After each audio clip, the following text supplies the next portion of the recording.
எதிர்பார்த்து கொண்டிருக்கும் இந்தியர்களே, இவங்க இந்தியர் ஆவாங்களா மாட்டாங்களா அப்படின்னு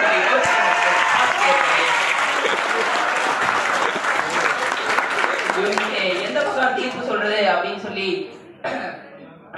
மிதிக்கலங்கி நிற்கும் நடுவர் அவர்களே, எல்லாத்துக்கும் என்னோட வணக்கத்தை தெரிவிச்சுக்கிறேன். எனக்கு கொடுக்கப்பட்டுள்ள தலைப்பு என்ன அப்படின்னா, இக்கால பண்டிகை வந்து நமக்கு கொண்டாட்டமா திண்டாட்டமா அப்படிங்கிறது.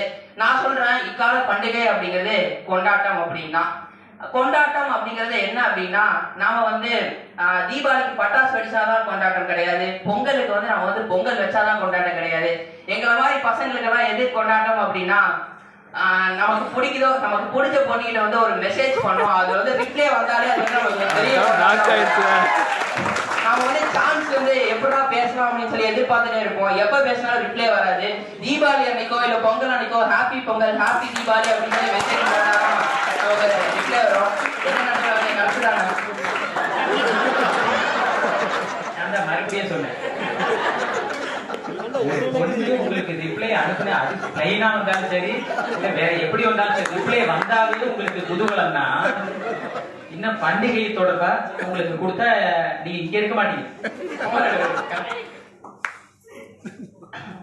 நமக்கு வந்து தீபாவளிக்கு பட்டாசு வெடிக்கும் போதுதான் தெரியும் சிவகாசியில ஒரு வீட்டுல வந்து அடுப்பெரியும். நாம வந்து துணிக்கடையில ஒரு சட்டை வாங்கினாதான் தெரியும் ஒரு ஊழியருக்கு வந்து ஒரு போனஸ் கிடைக்கும். அதே மாதிரி பண்டிகை அப்படிங்கிறது நமக்கு என்னதான் திண்டாட்டத்தை கொடுத்தாலும் அவங்களையும் நம்ம வந்து நினைச்சு பார்த்து நம்ம இது பண்ணும் போதுதான் அது மிகப்பெரிய ஒரு கொண்டாட்டமா இருக்கும் அப்படிங்கிறது தான் என்னோட கருத்து.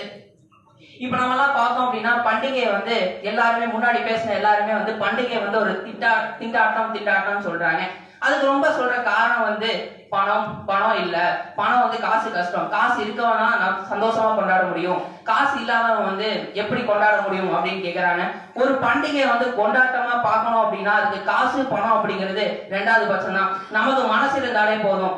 இப்ப வந்து எத்தனையோ பேர் கொரோனா டைம்ல பாத்தீங்க அப்படின்னா என்னதான் பணம் இருந்தாலும் அவங்களால வந்து இது பண்ண முடியாம தான் இருந்துச்சு. அவங்க வீட்டுல இருக்கக்கூடிய ஒரு 4 பேர் இருந்தாலும் சரி 2 பேரா இருந்தாலும் சரி கிடைச்ச பொருளை கிடைக்கிற இடத்துல அவங்களோட பண்டிகைகளை கொண்டு ரொம்பவே சந்தோஷமா இருந்தாங்க அப்படிங்கிறதும் இந்தியாவில தான் நடந்தது. இந்தியா மட்டும் கிடையாது, உலக நாடுகள்ல நடந்தது.